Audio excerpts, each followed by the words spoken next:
Crolla la fiducia tra gli industriali di Treviso e Padova, durissimo attacco al governo di Assindustria Veneto Centro che chiede la soppressione di quota 100 e reddito di cittadinanza per puntare sul taglio al cuneo fiscale. Vicino alla revoca della concessione all'Autostrade per l'Italia, società controllata in parte dai Benetton, 100 posti di lavoro in pericolo nel nord-est secondo i dati di Atlantia, intanto il titolo scivola in borsa. Auto e furgoni dati alle fiamme per futili motivi, 3 giovani denunciati dai carabinieri di Vittorio Veneto. Tra le vittime anche il padre di uno dei ragazzi, bastava una parola di troppo per innescare la furia. A Padova sgomberato per motivi di sicurezza l'edificio che nell'area dell'ex macello ospitava una decina di associazioni, protesta davanti al comune dopo la decisione. L'edificio, una vecchia cascina, non ha i requisiti minimi strutturali per ospitare un asilo e così il sindaco di Pianezza nel Vicentino ha disposto la sospensione dell'attività dopo un controllo del NAS. Il caso del parroco allontanato dal Vignasego dalla diocesi continua a far discutere, la comunità lo difende con striscioni e una raccolta firme. Bicentenario Canova, il pasticcio della nomina di un direttore unico per Gipsoteca e Musei Bassanesi viene risolto da Vittorio Sgarbi. Serve un protocollo d'intesa seguendo, dice, le regole.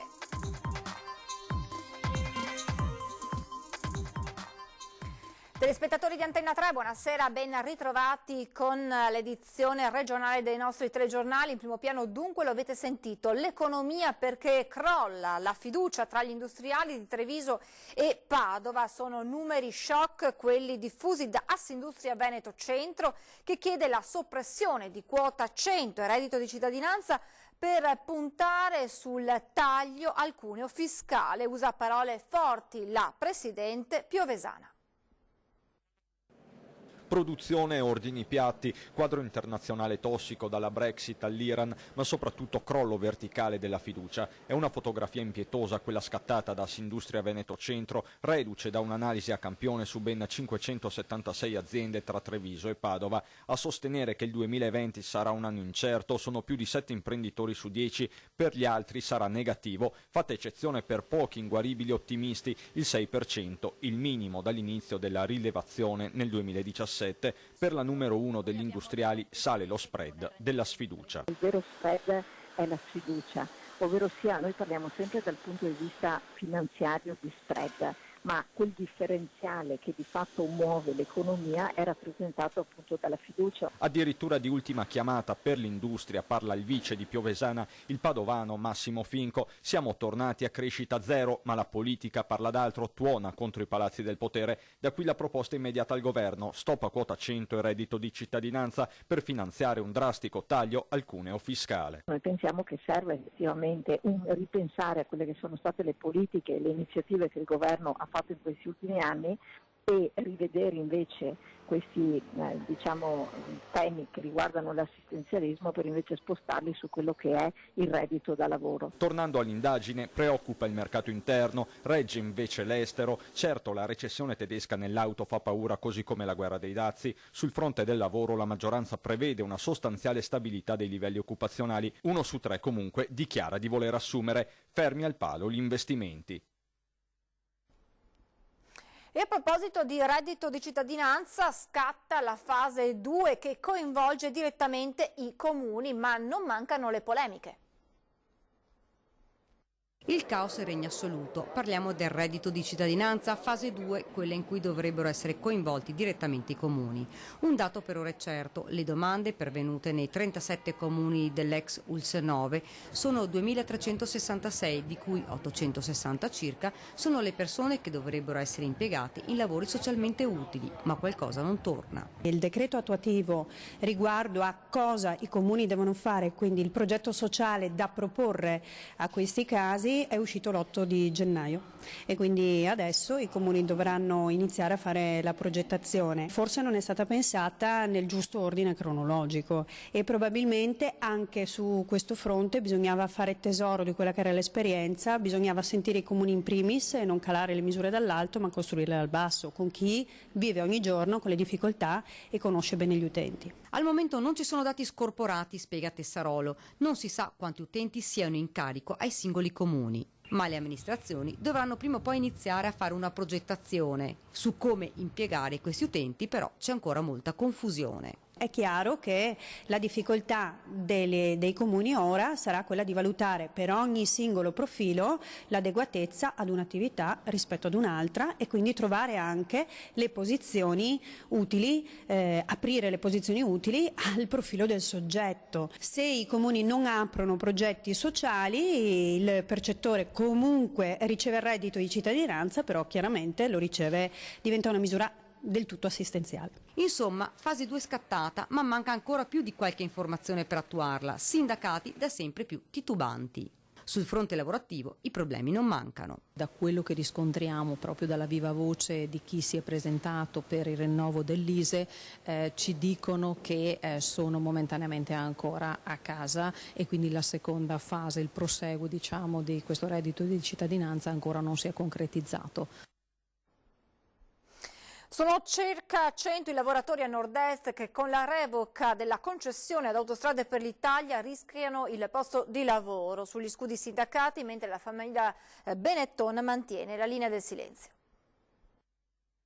Sono circa 100 i lavoratori a nord-est sui 7.000 nazionali impegnati direttamente in Autostrade per l'Italia. Il dato arriva dalla società stessa e non considera l'indotto. Al di là della questione finanziaria, infatti, la revoca, ormai data per certa, della concessione autostradale avrà un effetto immediato sulla manodopera. Tra Veneto e Friuli i chilometri gestiti dalla società Autostrade quale concessionaria sono circa 180, principalmente sulla 27 Venezia-Belluno e sulla 23 Udine-Tarvisio. Un centinaio quindi dipendenti che potrebbero perdere il lavoro in tempo zero. Anche per questo chiedono garanzie i sindacati. Per quanto riguarda i lavoratori coinvolti, non sono pochi, e stiamo tentando appunto di provare a fare un po' il punto della situazione, di chiedere gli incontri ai responsabili in modo tale da affrontare anche le eventuali ricadute nella maniera migliore possibile. Resta la partita finanziaria. Autostrade per l'Italia è controllata da Atlantia, gruppo che a sua volta è partecipato con il 30% dalla famiglia Benetton, che tramite ufficio stampa ribadisce la linea del silenzio, rotto recentemente dal patron Luciano solo per commentare le notizie dei report falsi, dei sensori guasti, degli omessi controlli.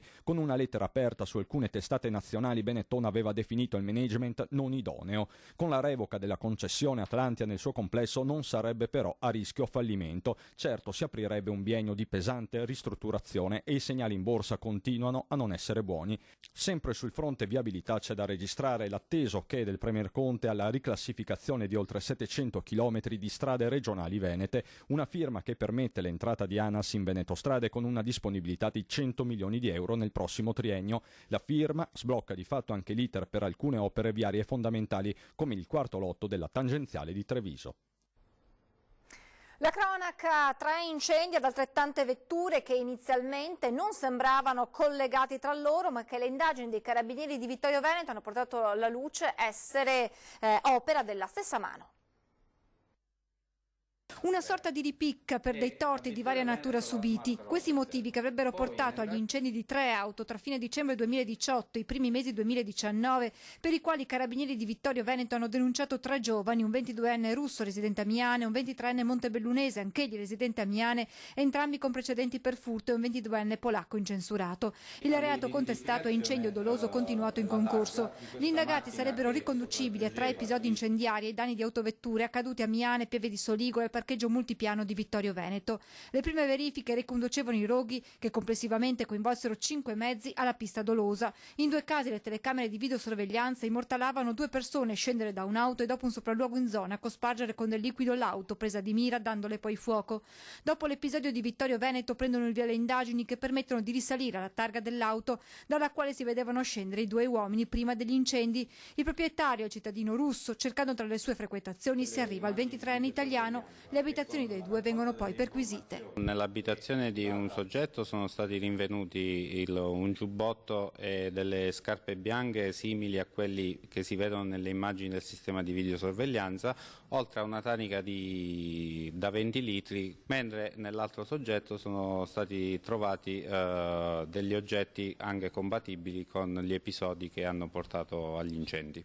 Nelle case i militari recuperano anche degli oggetti rubati in marzo nella Smart, incendiata poi il mese successivo a Vittorio Veneto. Messo sotto pressione, il 22enne russo decide di rilasciare una dichiarazione spontanea. Avendo visto come gli elementi a suo carico erano abbastanza incontrovertibili, ha ammesso la propria responsabilità in merito a tutti e tre gli episodi per motivi sia di natura economica che di natura sentimentale. In particolare in un caso dietro all'incendio ci sarebbe stata una questione di soldi, in un altro episodio un bicchiere di cocktail versato involontariamente addosso al giovane russo in un locale, mentre il doblò di proprietà del padre di questi dato alle fiamme per dei contrasti familiari. Le indagini adesso proseguono. Bisognerà chiarire appunto il ruolo degli altri due soggetti che sono appunto coinvolti in questa indagine.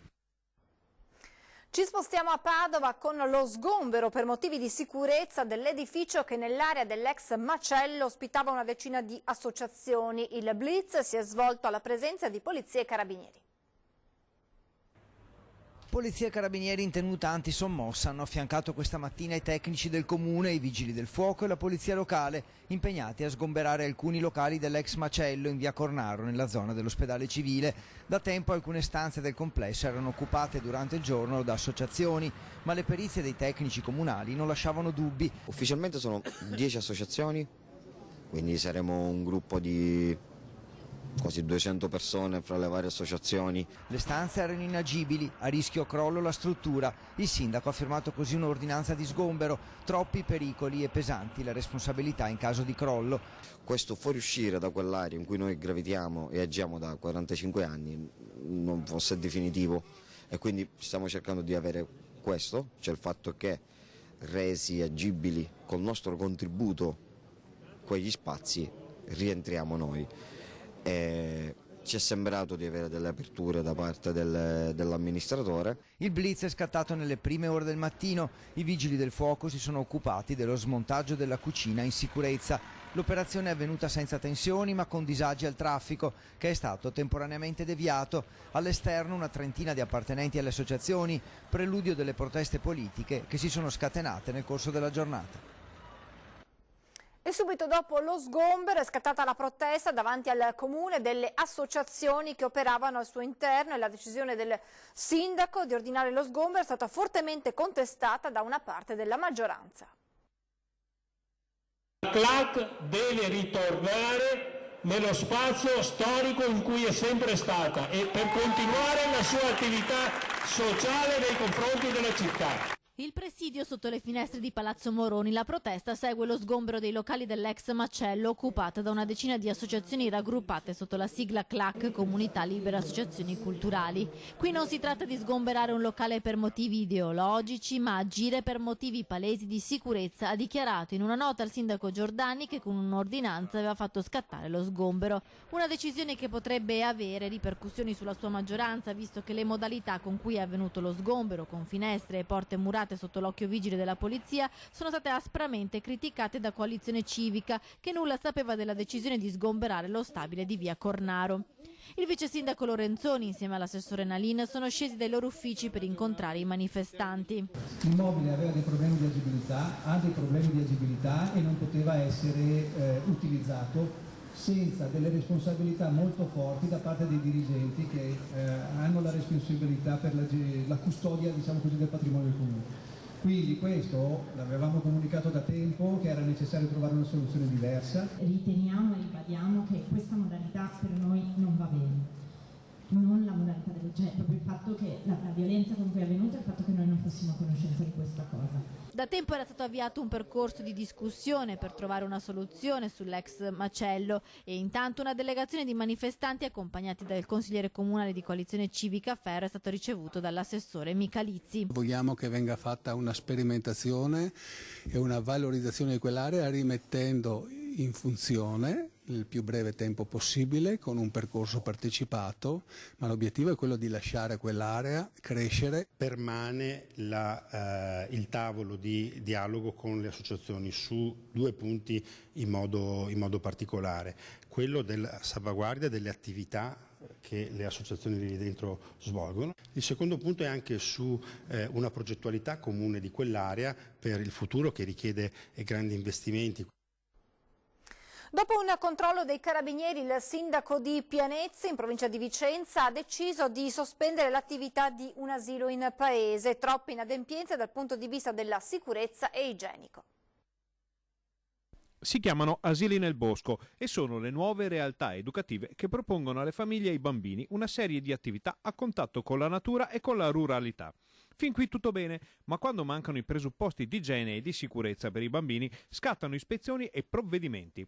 Il sindaco di Pianezze, paese di 2000 anime alle pendici dell'altopiano dei 7 comuni, ha deciso di sospendere l'attività di un asilo rurale dopo aver visto la relazione dei NAS. E per problemi di sicurezza e problemi minimi di igiene pubblica, di igiene personale dei bambini, ho firmato l'ordinanza di sospensione delle attività fino a che la struttura non venga rimessa in situazioni ottimali di sicurezza e di decoro per questi bambini. I carabinieri avevano trovato nell'asilo una dozzina di bambini, oltre alle educatrici e a molti genitori, ma avevano trovato anche strutture non in sicurezza e alcuni dettagli non secondari legati all'igiene decisamente fuori parametro, che hanno convinto il primo cittadino della necessità di sospendere l'attività. Il tetto, i muri portanti, i solai. Quindi una sicurezza fisica degli occupanti, no? Quindi c'è la necessità di mettere in sicurezza. Poi invece tutto quello che riguarda il giardino, chiamiamolo così, dove c'era l'attività e dove c'erano animali da cortile insieme con i bambini, che poi giravano anche nella crepia dove c'era il cibo, insomma una serie di situazioni che non avevano il bagno, i bambini non avevano un bagno, che tutto ben dettagliato dal verbale dei NAS che ci hanno indotto a firmare questa ordinanza. Quella degli asili nel bosco è più di una moda, dato che coinvolge un gran numero di strutture e sembra poter attirare un numero ancora maggiore di famiglie, ma i rischi sono sempre dietro l'angolo. Sono proposte alternative, vanno molto di moda nei paesi nordici. Personalmente sono legato alla tradizione del mondo scolastico, così come lo conosciamo nei tempi moderni. Sono cose interessanti che pedagogicamente possono dare il loro riscontro positivo. Bisogna contestualizzarli. Comunque deve essere fatto e può essere fatto, secondo me, in luoghi sicuri, in luoghi dove siano dignitosi e siano soprattutto sicuri e salubri per i bambini. È il momento di fermarci per una brevissima pausa pubblicitaria, tra poco.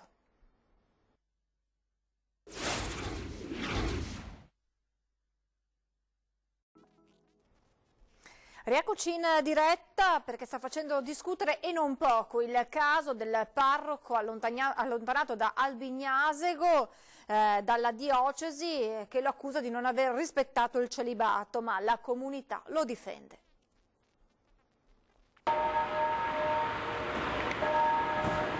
Don Marino, ti aspettiamo. 3 grandi striscioni sono stati appesi in queste ore nel centro parrocchiale di San Lorenzo ad Albignasego. La comunità fa sentire la propria vicinanza al parroco sospeso dalla diocesi, che sta indagando su presunti comportamenti poco consoni al celibato, ovvero c'è il sospetto che il parroco abbia avuto una relazione con una donna. Accuse che Don Marino respinge fortemente e i suoi parrocchiani gli credono, tanto che è stata avviata una raccolta firme. Molte le attività commerciali di Albignasego che hanno deciso di esporre i fogli per sottoscrivere la lettera da inviare al vescovo Claudio Cipolla, come questa pasticceria dove le firme sono già molte. Stanno firmando quasi tutti, per noi è stato un buon parroco, noi possiamo dire solo questo, il resto non ci interessa. Ti dispiace per Don Marino? Certo che sì. Dovrebbe tornare? Sì. Sì, assolutamente. L'opinione è unanime tra i parrocchiani. Don Marino aveva rilanciato San Lorenzo, le sue messe erano affollate e anche la sagra del quartiere aveva avuto un aumento di presenze. Non ho mai visto la parrocchia andare così bene e non riesco a capire il motivo perché non si ha mandato via. Ma è vero che indagava un po' su questi conti che erano spariti in parrocchia? Sembra sia sparito un po' tutto, comunque la gestione precedente probabilmente aveva dei grossi problemi. Quindi lei ha firmato per farlo tornare? Assolutamente sì. È una brava persona? Secondo me sì. So che lui per questa parrocchia ha fatto tanto. Quindi le dispiace che sia stato... Certo che mi dispiace perché ha tirato sulla parrocchia. Lei ha firmato per farlo? Che ho firmato, sì. È una cosa che dispiace. Tuttavia il carattere di Don Marino, con le sue prese di posizioni forti, come quella a favore della legittima difesa, potrebbero, a detta del sacerdote, aver infastidito qualcuno. Inoltre pare che il prete abbia cercato più volte di sistemare i conti della parrocchia, ma che i registri siano scomparsi, tanto da costringere Don Marino a denunciare il fatto. La vicenda sta facendo discutere l'intero paese di Albignasego anche per le ultime dichiarazioni del prete allontanato che ha minacciato di rivelare i nomi di prelati pedofili all'interno della curia di Padova. Il consigliere comunale del Movimento 5 Stelle Marco Gionfrido chiede alla diocesi di fare chiarezza e chiede che i nomi di questi sacerdoti vengano fatti immediatamente da Don Marino. Personalmente quindi il mio auspicio è quello che o lui in maniera autonoma, se così fosse veramente, questa conoscenza di questi nomi, o eventualmente le forze dell'ordine, quindi la giustizia, possa far chiarezza su queste affermazioni che noi come Movimento 5 Stelle riteniamo molto molto gravi. Si è svolta nel pomeriggio a Roma una riunione presieduta dal Ministro per le politiche giovanili e lo sport Vincenzo Spadafora, alla quale hanno preso parte i componenti del Comitato di indirizzo di Milano Cortina 2026. Il Ministro ha illustrato una prima versione della legge olimpica, i cui contenuti sono stati condivisi con i partecipanti alla riunione, che verrà limitata nelle prossime ore. Sono contento del clima di collaborazione condiviso dimostrato da tutti. L'obiettivo, ha precisato il Ministro, è di sottoporla al Consiglio dei Ministri al più presto. Vittorio Sgarbi è riuscito a convincere i sindaci di Bassano e Possagno a non fare pasticci sulla nomina di un unico direttore, anche se a tempo determinato, per il bicentenario di Canova ai musei bassanesi e alla Gipsoteca. Finalmente la ninfa dormiente si è risvegliata. Vittorio Sgarbi riesce a far ragionare i sindaci di Bassano e di Possagno sulla nomina direttore unico o qualcosa del genere per le istituzioni impegnate nel bicentenario di Antonio Canova, ossia Chiara Casarin, attualmente ex direttore a Bassano, semplice consulente fino a marzo, sempre a Bassano.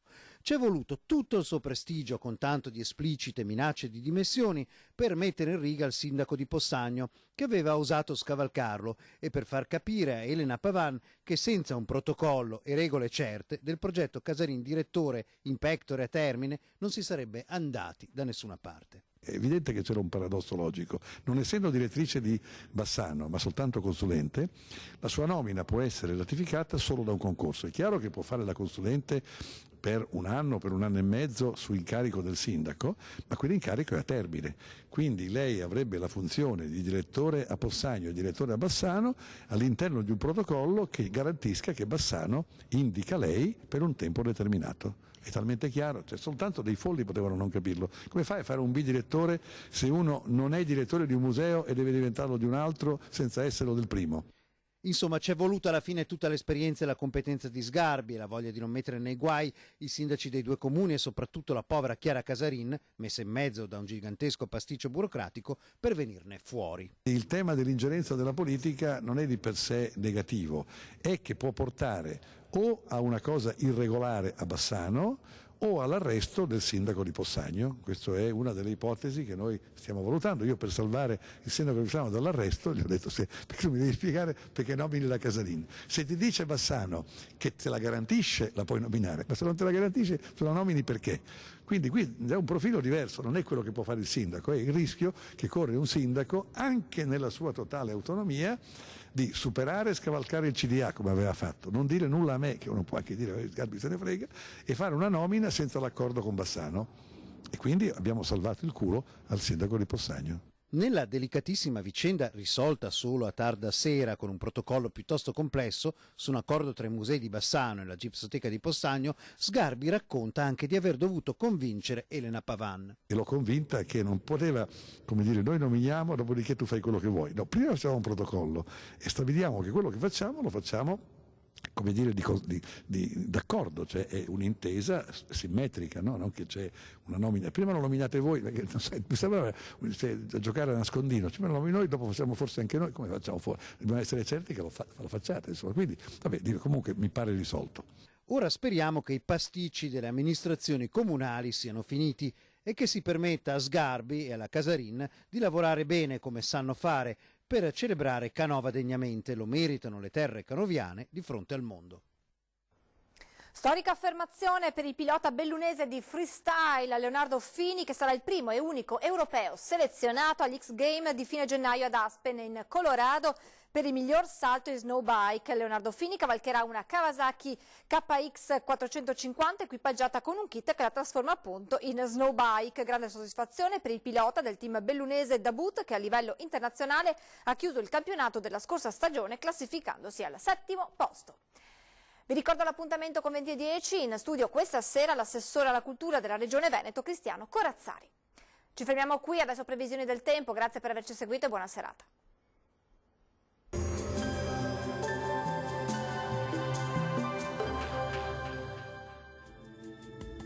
Bentrovati al meteo. Proseguirà ancora per qualche giorno il dominio anticiclonico, nel weekend poi arriverà la tanto attesa pioggia. Giovedì intanto ancora tempo stabile. Vediamo la situazione nel dettaglio. Sul Veneto sarà asciutto e soleggiato, con cielo al massimo poco nuvoloso, salvo per nubi basse e locali nebbie sulle pianure, localmente anche persistenti un po' per tutto l'arco della giornata. Temperature minime tra -6 e 2 gradi, valori massimi compresi invece tra 7 e 10 gradi. Ci spostiamo ora sul Friuli Venezia Giulia, anche qui sarà soleggiato dappertutto, solo con qualche addensamento ma senza ulteriori conseguenze. Temperature minime tra 1 e 7 gradi, massime sui 10-11 gradi. Uno sguardo infine al Trentino Alto Adige, anche qui sarà ampiamente soleggiato dappertutto, il cielo si presenterà sereno o velato su tutti i settori. Temperature minime sotto zero, massime fino a 9 gradi all'incirca. Dal meteo di Antenna 3 per ora è tutto, grazie per l'attenzione, arrivederci al prossimo aggiornamento.